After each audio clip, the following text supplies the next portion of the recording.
But once we opened that up a little and talked about the journey that many have from certainty to exploration to a greater openness, and then to a willingness to embrace diversity and yet find one's own identity comfortably sitting in that space, I think a lot of people went, oh, that explains it. I see what's happening here. Welcome to dchurch.com. My name's Jules.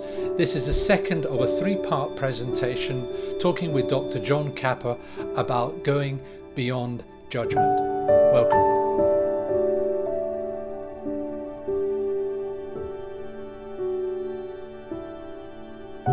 So talk us through each, and if you can talk us through each of the sections, as it were. That's probably a way to go forward, and then I'll drill down on each of them as you go. Sure, push me hard.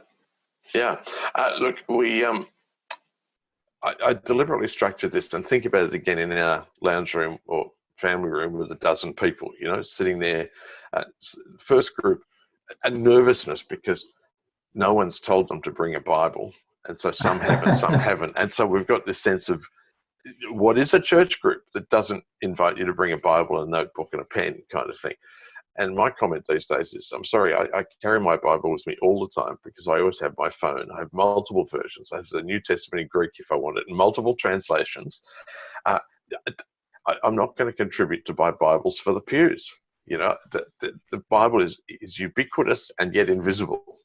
So let's bring the text into the open, but not necessarily by having to stop and start with the text, but to let the text liberate us. So that was sort of a background that started us. And then we looked at the question of some people. I described two people, one who has a name that could be male or female, and described some characteristics of them which would have put them into a particular human category, and then said, but in actual fact, this person does this, which is something completely unexpected.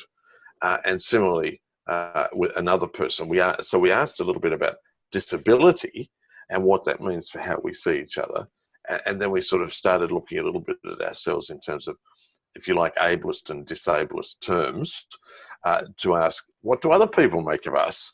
And what do we do that prejudices our relationships? So the style of this, Jules, was to give us 10 minutes of input, 5 minutes of clarification and discussion. We did that 4 times to develop the theme, and then we had a longer conversation at the end, and then coffee and breakfast.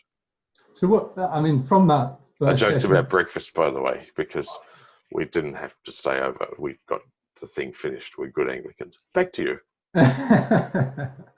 So what questions did emerge from that first session? And what things did you discover that people were saying, or that as you taught, it began to occur to you?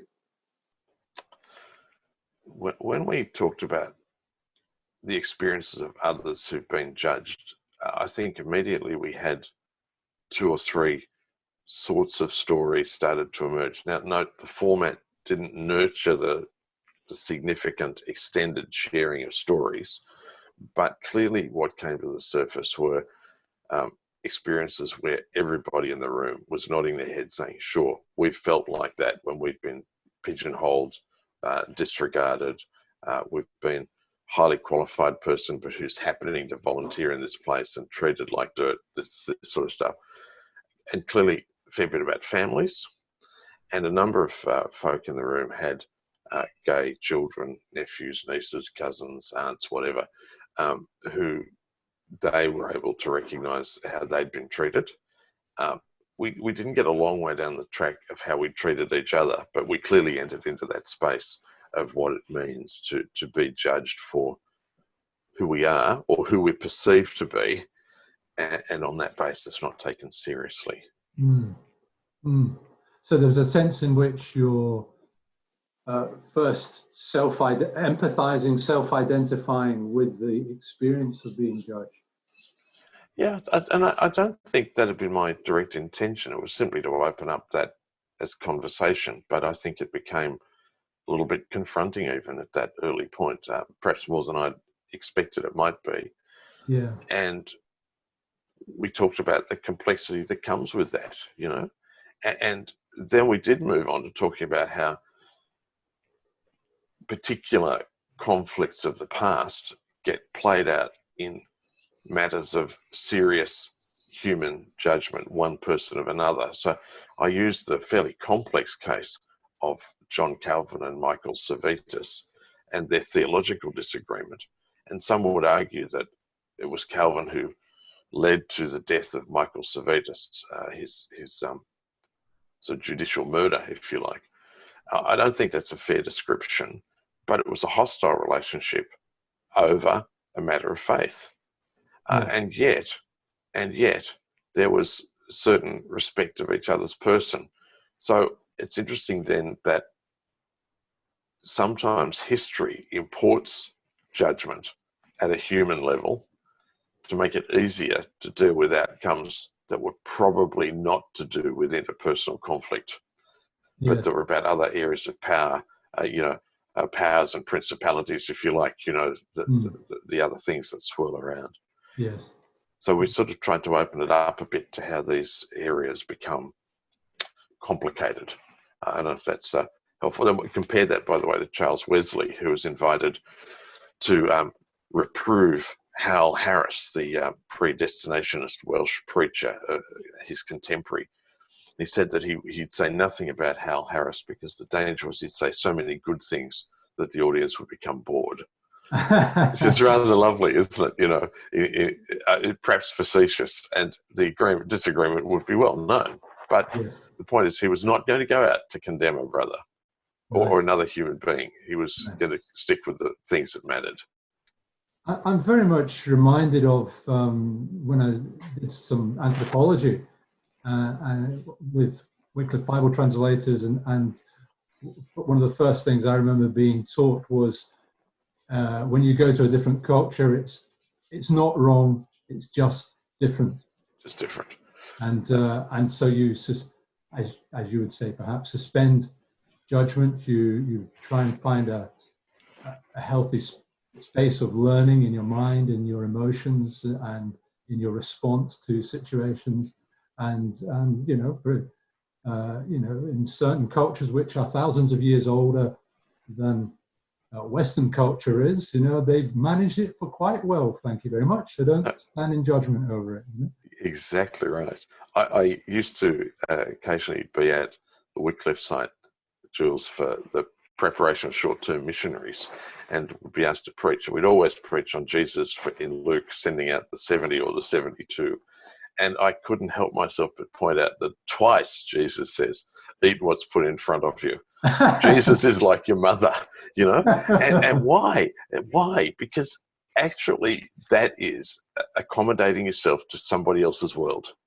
It's not passing judgment, it's not describing the people you visited as, oh yes, remember the people who eat spiders or monkey brains or something or other. No, it's the people with whom we had fellowship and with whom we ate. Footnote, yes, it was something that we would not otherwise have chosen.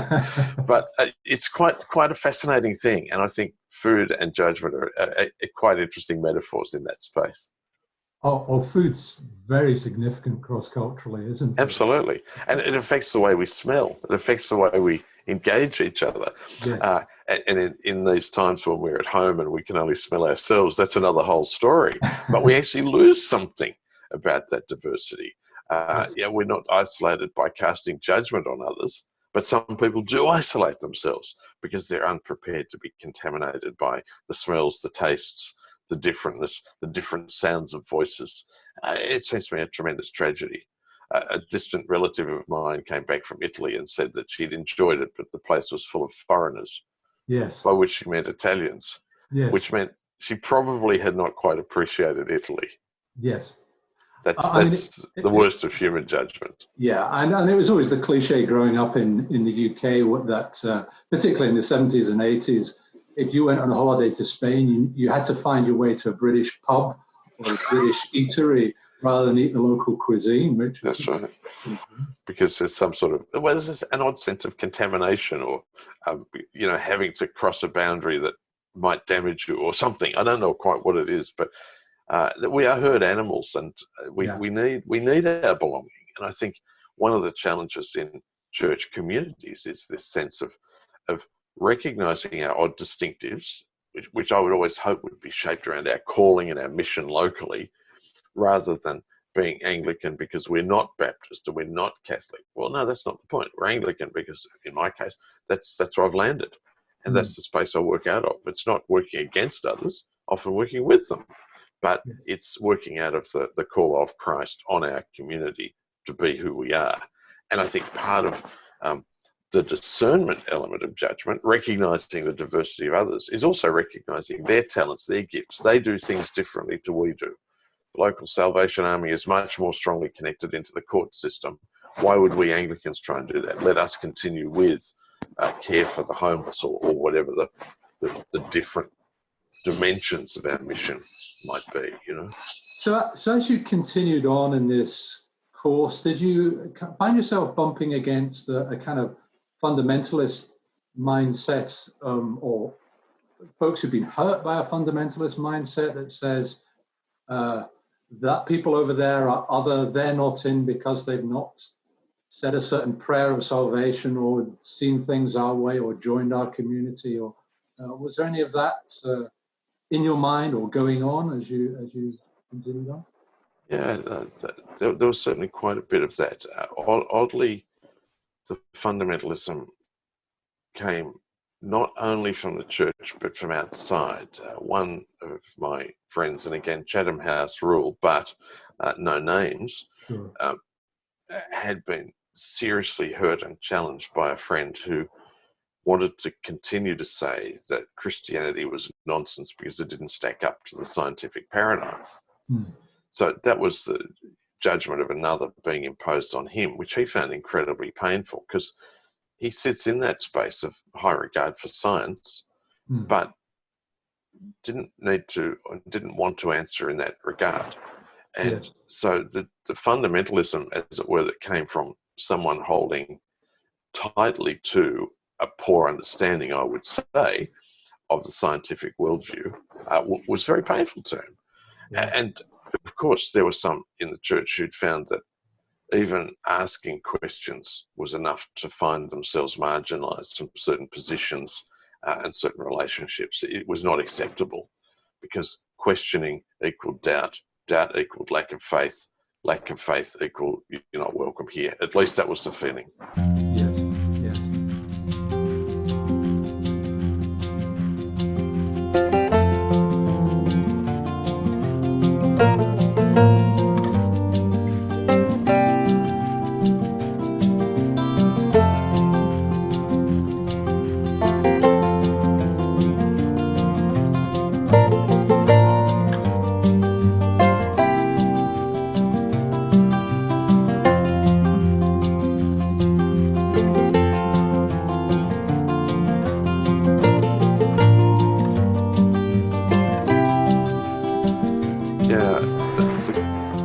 I think is for us to recognise that it's not only we who are in the midst of a struggle of faith, doubt and journey, but also those who are parts of our community, both church community and broader community, as well as our leaders. I think there's a risk that we assume that leaders have all the answers, and that's a terrible burden to put on leaders. So I think for us to sit in that space was pretty helpful. And to develop a certain amount of sympathy for others. One, if I could call it a device, I want to be careful about device, but one mechanism, if you like, that we used was to look at James Fowler's stages of faith. And there's a danger that you do that and then you dismiss everybody else that's in some sort of lower level of faith, which is entirely unfair. It's a bit like personality types, you know. It's about celebrating the difference, not finding superiority in one's own place. But once we opened that up a little and talked about the journey that many have from certainty to exploration to a greater openness and then to a willingness to embrace diversity and yet find one's own identity comfortably sitting in that space, I think a lot of people went, oh, that explains it. I see what's happening here in relationship with others or in their own journey. And that Didn't solve any problems, Jules, but it opened up possibilities for further exploration for us. Yeah. This is the end of part 2 of a 3-part podcast talking with Dr. John Kappa about going beyond judgment. This is thechurch.com. Thanks for listening.